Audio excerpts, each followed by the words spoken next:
উত্তরাঞ্চলের জেলা কুড়িগ্রামে এখন প্রচণ্ড শীত গত কয়েকদিন ধরে বইছে।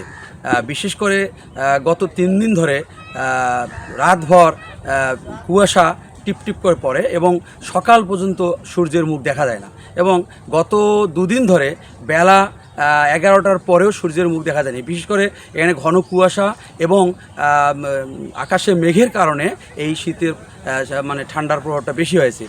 যদিও বেলা গড়িয়ে ওঠার পর সূর্য ওঠে, কিন্তু সেখানে উত্তাপ কম থাকায় মানুষজন হয়েছে কষ্ট। আমাকে আজ সকালে কুড়িগ্রামের রাজারহাট স্থানীয় আবহাওয়া পর্যবেক্ষণের ভারপ্রাপ্ত কর্মকর্তা সুবল চন্দ্র সরকার জানিয়েছেন যে তাপমাত্রা কুড়িগ্রামে আজ 12.2 ডিগ্রি সেলসিয়াস তাপমাত্রা পরিমাপ করা হয়েছে। এক্সট্রিম মশার কয়েল প্ল্যান্ট ফাইবার দিয়ে তৈরি, তাই সহজে ভাঙে না, সুগন্ধিযুক্ত ও নিরবিচ্ছিন্নভাবে জ্বলে। ডেঙ্গু, চিকুনগুনিয়া বাহি সহ যে কোনো মশার বিরুদ্ধে দেয় এক্সট্রিম সুরক্ষা। তো এটা গত 2-3 দিন ধরে 10 থেকে 12 ডিগ্রি সেলসিয়াসের মধ্যে ওঠানামা করছে। আমি এখন এই মুহূর্তে দাঁড়িয়ে আছি একদম গ্রামাঞ্চলে, নদী এলাকায় অত্যন্ত ঠান্ডায় কাতর মানুষজন।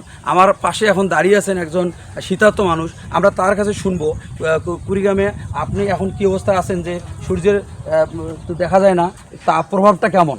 ঠান্ডা খুব, 3 দিন হাতে ঠান্ডা, শীতের জন্য উঠে যায় না। সকাল করি বেলা 11টা পর্যন্ত শীত থাকে, আকাশে মেঘ, সূর্য দেখা যায় না, ঠান্ডা, প্রচুর ঠান্ডা। আর 3 দিন হাতে ঠান্ডা চলছে। শীত বস্ত্র কেউ আপনাকে দিছে কিনা? না, দেয়নি তো। হ্যাঁ, যে আপনি যেমনটি শুনছিলেন যে আসলে এখানকার মানুষজন অত্যন্ত কষ্টে আছেন, বিশেষ করে ছিন্নমূল মানুষজন, যারা খেটে খাওয়া মানুষ। তো আরেকটি বিষয় আপনাকে জানিয়ে রাখি যে কুড়িগ্রামে এ পর্যন্ত হাসপাতালগুলোতে যে রুগী এটা ভিড় বেড়ে গেছে। কারণটি হচ্ছে যে এখানে যে আমরা দেখতে পাচ্ছি যে গত কয়েকদিন ধরে শীতজনিত রোগে উপজেলা স্বাস্থ্য কমপ্লেক্স সহ জেনারেল হাসপাতাল, 250 শয্যা জেনারেল হাসপাতালে রোগী ভর্তি হচ্ছে।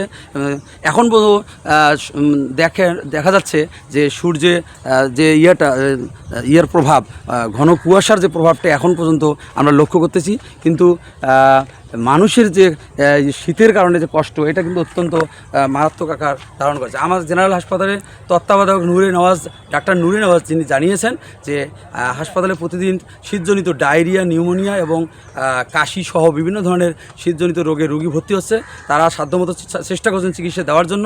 আরেকটি বিষয় আমি জানিয়ে রাখি, এখানকার মানুষ শীতবস্ত্র যে পাওয়ার যে বিষয়টি, অনেক ছিন্নমূল মানুষ আছে যারা শীতবস্ত্র এখনও পাননি। তো জেলা প্রশাসক অন্নপূর্ণা দেবনাথ তিনি আমাকে জানিয়েছেন এ পর্যন্ত আমরা কুড়িগ্রামে 9টি উপজেলা নির্বাহী অফিসারের মাধ্যমে 18,000 কম্বল বিতরণের কার্যক্রম চলমান। তো এই ছিল আমার এখানে শীত নিয়ে সর্বশেষ।